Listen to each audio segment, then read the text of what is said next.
Welcome back, everyone. First of all, apologies to everybody who watched the recap yesterday. I think my microphone was off.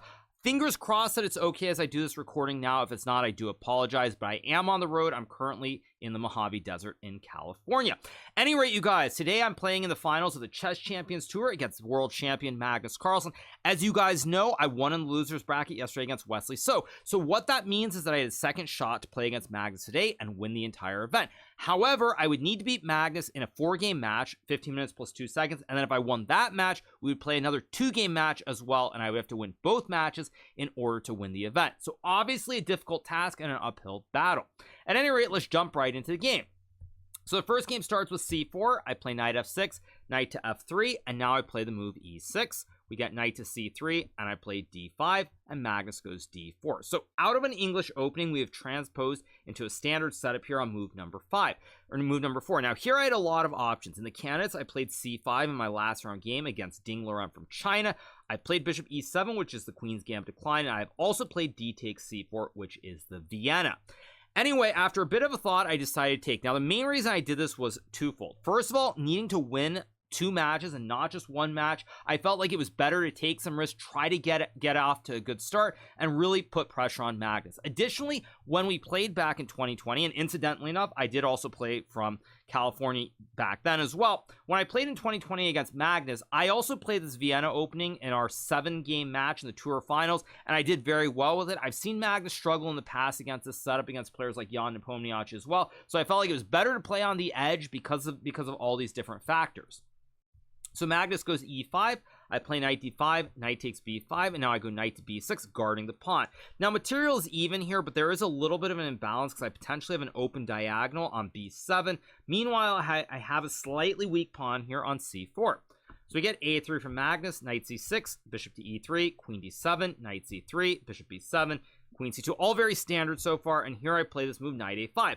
Now it's interesting because one of the themes that we talk about in chess is knights on the rim or dim, and this move knight to a5 felt very natural to me for a couple of reasons. First of all, it opens up scope on the diagonal. I can go knight to b3, pawn guards knight, and I can potentially put pressure on the pawn on d4 or the rook on a1. So I thought knight a5 was a good move. Now, as it turns out, knight a5 is a big mistake. What I should have done here is I should have played this move knight to e7, trying to put my knight on either the f5 square or the d5 square, and then down the road, the point is that let's just say white develops here, you get some normal position. Eventually with the rook on b8, I can try to put pressure on the b file, whereas this pawn on c4 isn't overly weak, and the knight actually puts pressure on white center here with the bishop on e3 and the pawn on d4. So I should have played knight e7, and as we'll see, there's a very straightforward reason that I should have done this. Instead, I played knight a5 because it also made some sense to me. Magnus goes rook d1, I play rook to b8 here, bishop to e2, and now I play bishop e7, h4 is played, and I go bishop c6. Now, you're probably wondering, why is Magnus playing h4? The reason is that now if I castle to the king side, white can very quickly play this move knight to g5, threatening to checkmate me on h7 here. If I take with the bishop, he takes with the pawn, and now I have a lot of problems here with this weakness on h7. Additionally, if I go g6, for example, I don't know if this is the best move, but white can even play h5 here, threatening to open up the h file, and white's king in the center is actually very safe here. I can't really get after the king. There are a lot of pieces that are surrounding the king, and I'm in a lot of trouble because my king is under a major attack on the h file. So h4 is a very actually computerish move, but it's a move that is well known at this point in time. So here I go bishop c6, and the idea behind bishop c6 is I don't really want to castle to the king side. I don't really want to push my pawns either because I'm kind of worried that at some point there's h5 and rook h3, g3. Again, white doesn't have to castle the king, and I don't really have a lot of play on the king side. So I thought that in this position it would make some sense to go bishop c6 and try to play on this open b file because I have the rook on b8. Magnus goes h5, and here I play bishop a4. Now, what I probably should have played here was this move h6, but even after this move h6, white goes rook h3 and rook g3, and it feels like white is doing well. You can also maybe even go knight to d2 here, putting pressure on the pawn on c4, and I'm just not really feeling all that wonderful about the position. Instead, I go bishop a4, trying to be straightforward, to the point, and with a consistent plan. We get knight takes a4, I take, and now Magnus goes rook c1. He does not trade the queens on a4 here because now the pawn on b2 is very, very weak. These knights on the rim are actually very, what's the antonym of dim? Are very, I can't think of the word, you guys. I'm not going to waste all my time trying to be some erudite genius, but the knights on the rim are definitely not dim here. So Magnus plays rook c1 here. I decide to go knight b3. Now I could trade the queens, but the problem with trading the queens here is that after I go knight to a4, white can now go bishop to c1. And the b2 pawn is very, very well defended here. And my c4 pawn is actually kind of weak. White can even go knight d2 and try to take the pawn. So there are definitely some weaknesses. So I go knight b3, Magnus plays rook to b1, and now here I make a mistake. I play this move queen a5. Now the idea behind queen a5 was that I was going to follow it up with this move c5, but what I should have done here is, once again, I probably should have played h6 to stop white from pushing, or even potentially just castled here and been like h6 g6. So what? I'm going to try to play for c5 and get some counterplay in the center of the board. Instead I go queen a5, king f1, and I play c5. And basically when I played c5, this was simply misunderstanding and miscalculating what was going on in the position here. Magnus plays h6. I have to go g6 here because I still want to castle my king. But as we're going to see, now I have some dark square weaknesses around the king, and white is actually doing very, very well here. Magnus trades. I take back with a bishop, and now he trades and goes rook to h4. And the problem is that even though on first glance it looks like I'm doing okay because I can castle my king out of the center, I have this big weakness on c4. But more importantly, after castles, bishop takes c4, I cannot go knight to a5 because then white has b4, forking the queen and the knight. So my knight kind of gets stuck here, and the problem is that I'm going to have to trade pieces here. And now, as we're going to see, I play rook c8, bishop takes, I check him on b5. He has to block the queen. I take, and now he goes rook b4, queen a2, rook d1, and the smoke is clear. Now I know I'm going through this a little bit fast, you guys, but most of these moves are actually very straightforward up to this point. So we get to this position here after rook d1, and it looks like I might be okay, but there's one big issue. Even though I can maybe play knight d5 trade and put pressure on the pawn on b2, white has this very nasty move rook to c1, because this pawn on h6 is a huge problem for me because my king is stuck on the back rank. Additionally, white has other ideas like knight g5 and queen f3, and I'm simply in a lot of trouble here. So I go a5, plays rook b5, I go a4. Again, I want to go knight c4, put pressure on these pawns on the queen side, and maybe with the pawn on a4, at least in all these positions here, white's never going to be in a situation where he can play a move like b4. So I put the pawn on a4, we get queen e4, I check, we trade, and here I'm going to win this pawn on b2, and material will be even. But this pawn on h6 is actually completely overwhelming, and there's not a whole lot I can do to defend. So we trade the rooks, rook d4 is played, I go rook to c8. Now I could have taken on b2, but as you'll see, after white plays a move like knight g5 here, followed by rook to d7, black is in a lot of trouble. This will happen in the game anyway, so I don't want to spoil it by going over this line here. So I go rook c8, Magnus plays rook d7. Now he can't go, I guess he could play knight g5 anyway, but that does potentially hang the pawn on e5. So he goes rook d7, I take the pawn, knight g5 here, and I have to go rook f8. If I don't go rook f8, I'm going to get checkmated. Say I play knight c4, rook takes f7, knight takes e5, white checks. If I go to f8, there's takes, king f8, and then simply, there are many ways to win, but probably knight f6, king f8, and rook g8 is the cleanest one here, winning the rook on c8. And if I play, if I don't take on e5, I get mated anyway. Like if I play like rook a8, there's check, and king h8 runs into knight f7 because this pawn on h6 guards the rook on g7. So it's a very, very difficult position to play here, and practically speaking, it's lost because my rook is very passive. I can't really dislodge this pawn on h6, and even if the a pawns come off the board, I just won't be able to move any of these pieces here on the king side. All my pieces are paralyzed. So Magnus plays rook d4 here, I go rook c8, and now he plays this move rook f4. Maybe not the absolute best way to convert it, but it's still good enough. So I go check here. Now what I probably should have played was maybe rook c7, although I was still very worried about rook b4 creating these checkmate threats. Actually, computer agrees with me. It now says rook c1 is the best move after a little bit of thought. Nonetheless, white plays king e2. I check, he goes king e3. Not king e1, by the way, because then I have knight d3, forking the king and the rook. Not king f3 either, because then once again, I have knight to d3 here. If rook takes f7, I take on e5, forking the king and the rook, and I'm attacking the pawn on f2 as well.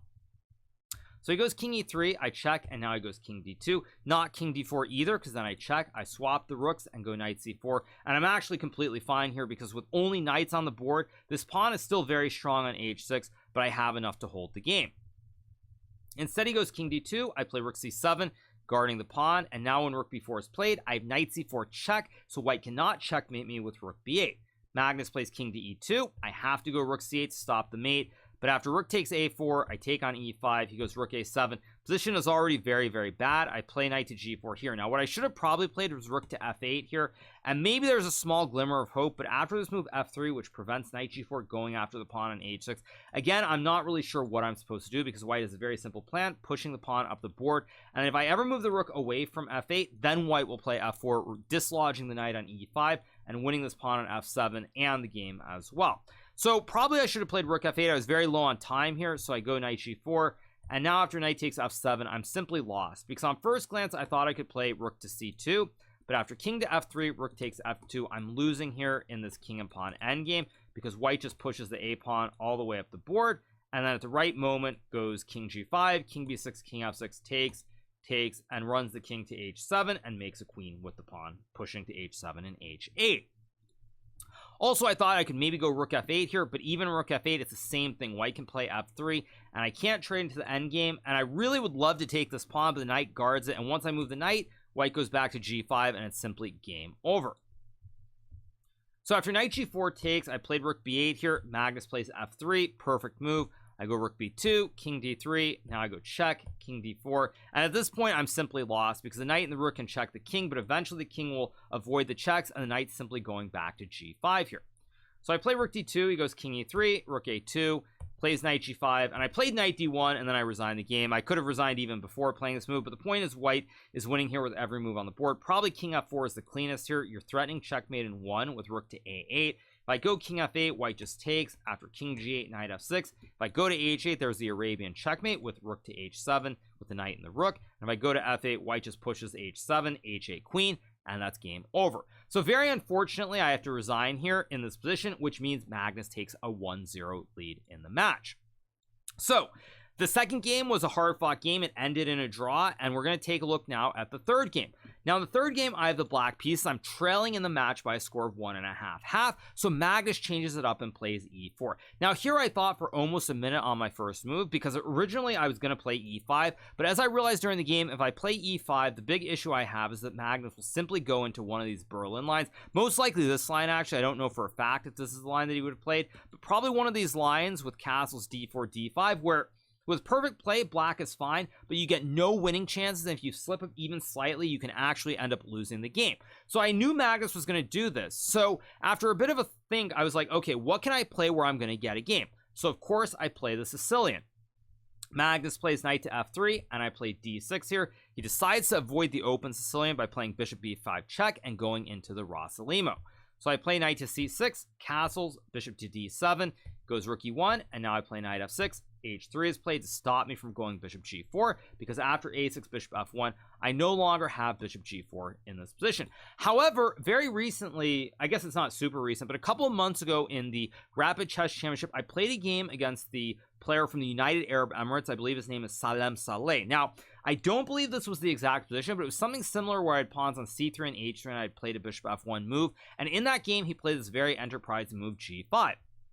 So after a bit of a thing, I'm like, okay, I can play standard here. It's fairly balanced. Black should be okay. But I thought, you know what?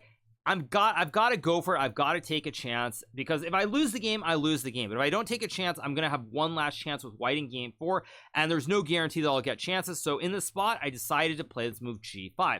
Now, this is probably not a good move objectively, but because I'm trailing in the match here, I feel like it's worth the risk to play this move.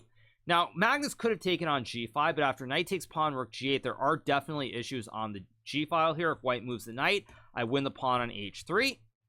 If white plays a move like f4, I can go h6, knight to f3, bishop takes h3 again. And there's a lot of pressure on the g-file with the rook, the bishop, and maybe even the knight jumping to g4 at some point. So I felt pretty good about this choice. Even though objectively it's not a great move, the match situation dictates how you play. So I go g5, Magnus plays d4 here, and now I play g4, goes d5. If he were to take on g4 after bishop takes g4, there's a very nasty pin here, d5, knight d4, white plays knight d2, and after rook to g8 followed by bishop h6, even if the computer thinks that white is better here, it looks very, very scary to play as a human with all these pieces on the open g-file. So he plays d5, I take the knight, he takes my knight, I take the pawn, he takes his pawn, and now I go rook g8 anyway. Now, probably what I should have done here in retrospect was played something like knight to d7 and bishop g7, but I thought, you know what, it makes sense logically to put the rook on the open file. I've got the great bishop on c6. It just feels right, so I played this move. Magnus plays knight c3, and now I played rook to g6 here. Now, initially, I wanted to play e6, but as I started to realize during the game, if I go e6 here, white is this very tricky move, knight to d5. And the problem is that if I take with the pawn, white takes back, and now I'm in check after I move the king, takes, and even bishop f4, followed by rook a d1. White is doing wonderfully here, probably just winning simply. Bad king, he's got the rooks on the 2 open files. I have no play here, just an epic disaster. So I decided to play rook g6 here. Magnus plays knight d5, and now I play this move e5. Now, I don't know if this is the best move, but I just played it for a couple of reasons. First of all, I played it to stop white. Say I go bishop g7, white can play knight to f4, harassing the rook on g6, so I don't want to allow that. Additionally, I can play e6 as a move, but there is no actual threat here. White can go knight f4 again, but even something like bishop to f4, for example, and I don't actually know what I'm doing. White's going to play rook d1. A lot of very clear-cut play in the center of the board for white. Try to go after the d6 pawn, maybe play e5, and I don't have a clear-cut plan. I have an open g file, but I can't really attack on it. So I decided to play e5 because it stops knight f4, it stops bishop f4, and it kind of also, even though it gives me a weird pawn structure, the pawn on d6 is very solid. Now here Magnus played b4, which really took me by surprise. I was not expecting it. I thought he would play something like c4 or maybe c4, maybe b3 and bishop b2. Both ideas looked pretty logical to me, but he played b4. I took on b4, he took back with the knight, and now I played bishop to d7. Idea very simple. I want to keep the bishop on the board. I also maybe want to put some pressure on the pawn on h3. Magnus goes c4, creating a bit of a bind in the center. I play queen c8, targeting the pawn on h3 due to the pin.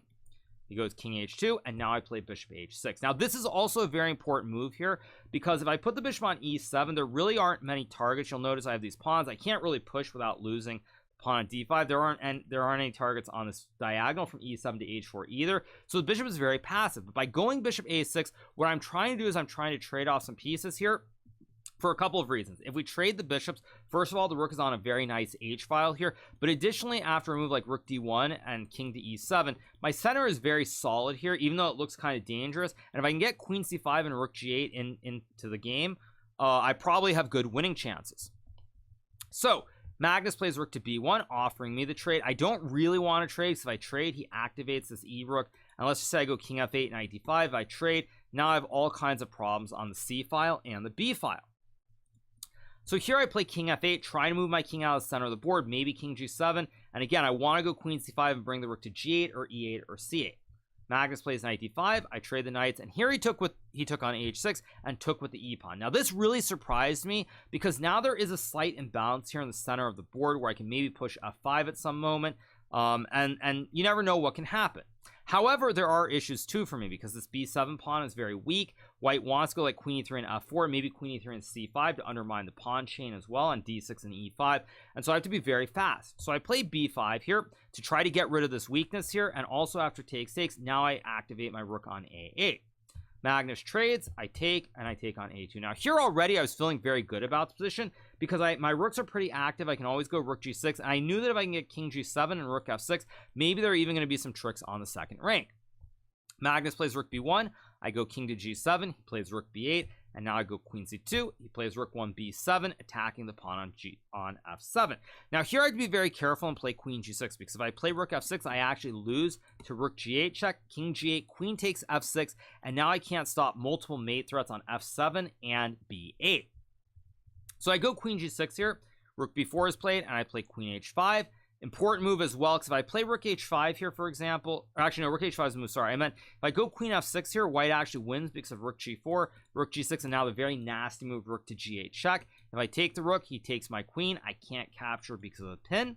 And if I go king to h6, for example, white can simply, I mean, there are many ways to win, but white can even just trade the rooks and win the queen, or actually even simpler is to trade the queens and then create the ladder checkmate. So I have to be very careful here, but after a bit of a think, I play queen h5 here. He trades the queens. Now this move was very surprising to me, because here, even though this is a draw of perfect play, I still have some imbalance here due to the pawn structure, where I can maybe win f2 for d6 and do something.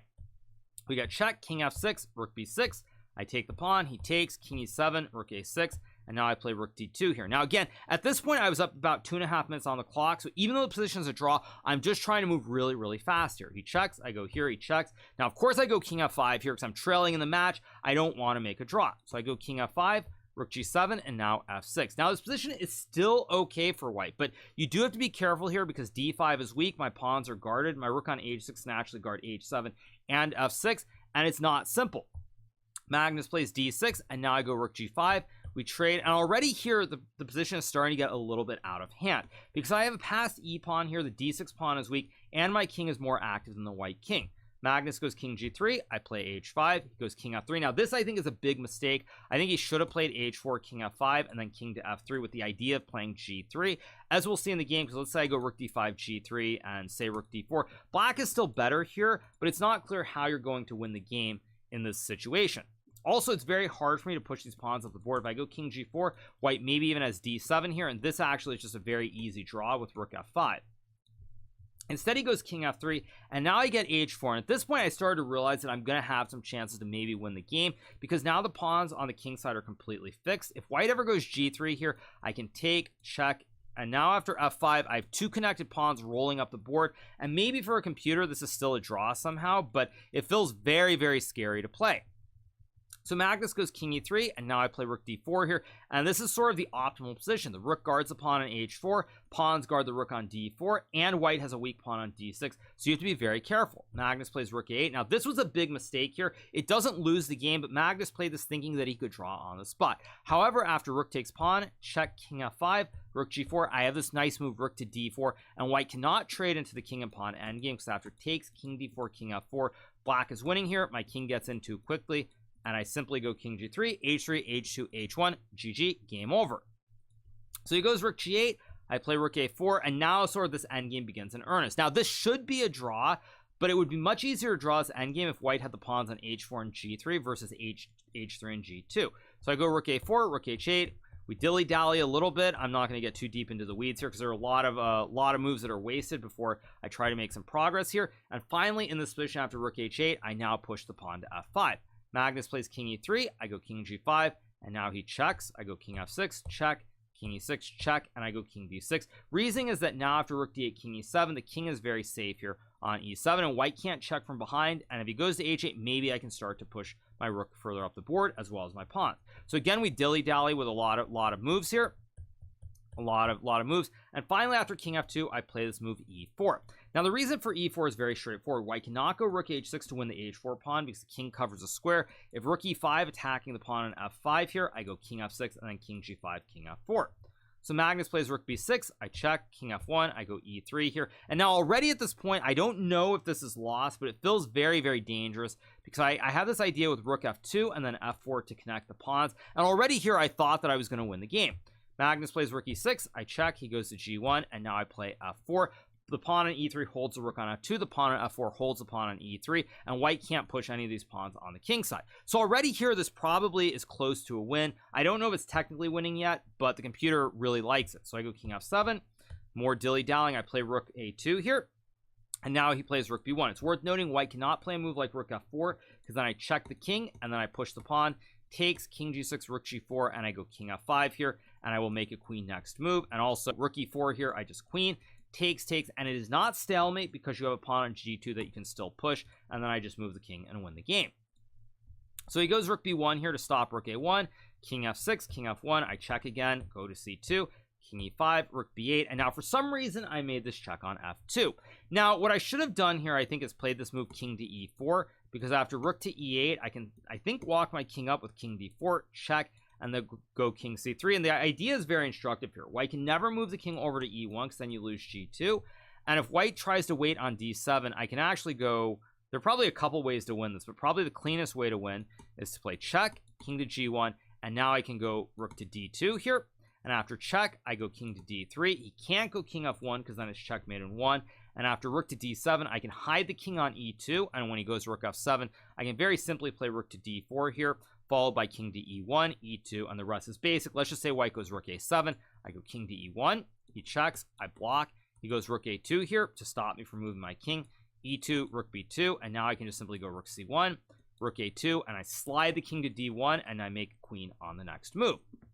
So this would have been winning, and actually it was my initial intention to play this, but for some reason with the rook on b8 versus b1, where he has these checks from behind, I simply didn't play it. And really, I don't know what the reasoning is. I had a minute on the clock. Instead, I play rook f2, king g1, and now I play f3. Now, while this probably is still winning, the issue with playing f3 here is that after takes, the king is cut, but what I forgot about in this position is that even though the king is cut by one row, the rook is on the side, and there are a lot of checks from b4, b3, and b2. If in my mind I had realized this, I never would have gone for this. I would have checked and then gone back to d2 or c2 and gone for this king d4 idea, but I was just so sure that with this king cut off by a row, it had to be winning, and I simply forgot that white can check from the side.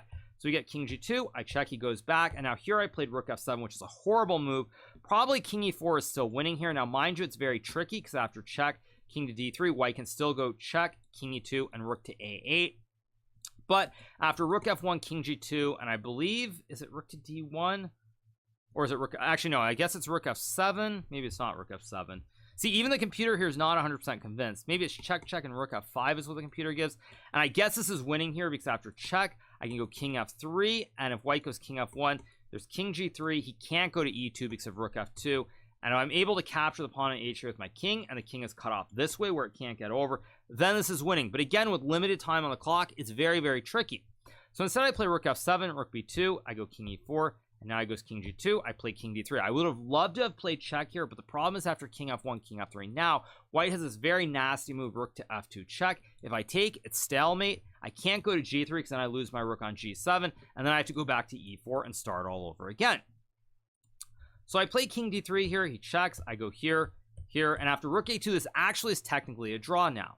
So I go check, he goes king to f1, I go rook to g3, but unfortunately after rook to a4, I end up playing king d3, check, king e4, he goes rook a8, and now the game technically I believe is a draw. I could have played rook f3, king e2, rook f2, king e1, and something like rook c2, but again after rook 8, sorry, after rook f8, it's very, very unclear if this is actually winning for black. Computer says it's minus 0.9, as you can tell from the evaluation bar, so this probably is a draw. Instead I take on h3 because I just assume that somehow I have to be winning. Unfortunately, after rook e8 check, this is a draw. I go king f4 here. He checks. He does not play king e2 because then I have time to move the rook. He checks. And now after rook g8, I start moving my king all over the board. But unfortunately, he's able to go king to e2 now because the king is cut. And after rook g3, rook h8, h3, this is a draw because white can just wait forever. I can never push the pawn because I lose the pawn. I can never move the rook because then I lose the pawn at e3. I can never get the king in. It's worth noting that if I can magically somehow get this king to f4 and g3, I would be winning. But with the rook on g3, it also inadvertently stops my king. My king can't get in either, so every single piece is stuck on the square, and now I play on for a few more moves. Magnus does not make any mistakes. I keep dawdling here, trying to get something going. But once again, he goes rook f8. Now, if he were to play like rook h7, it's still a draw, but I might have some chance to check and try to sneak the king in. Now, mind you, this doesn't work, but there's no reason to take this risk.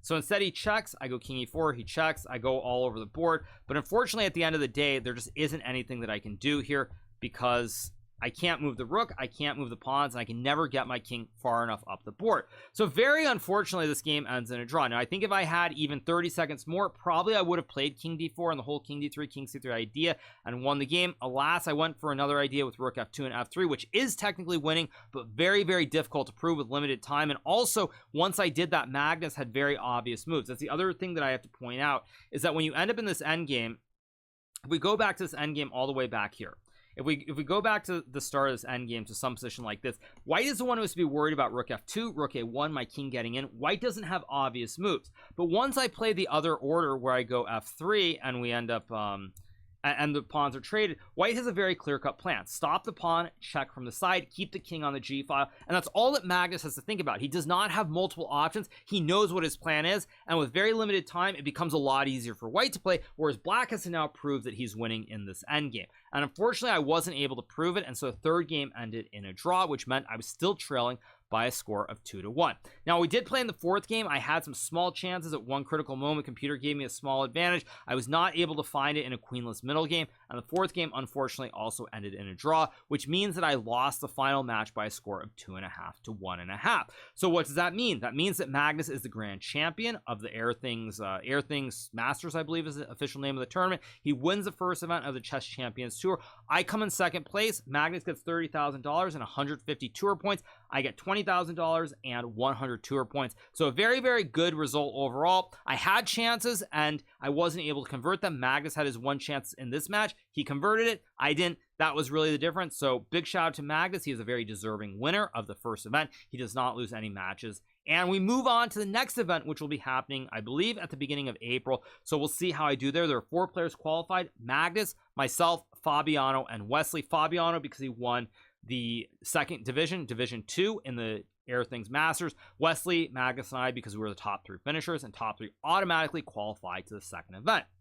So that's all for right now, you guys. The tour is over. This will be my last recap for a few days at least. I am going to be heading back to Florida now, and we'll get back to the regular content, regular streams. I will be doing a video with sub games very, very soon as well, so I hope you guys are looking forward to that. So thank you once again to everybody. If you have not hit that subscribe button below, make sure to hit that subscribe button for our YouTube channel, and I'll be back soon with some more great, with more great chess content. See you guys then. Have a good one. Bye.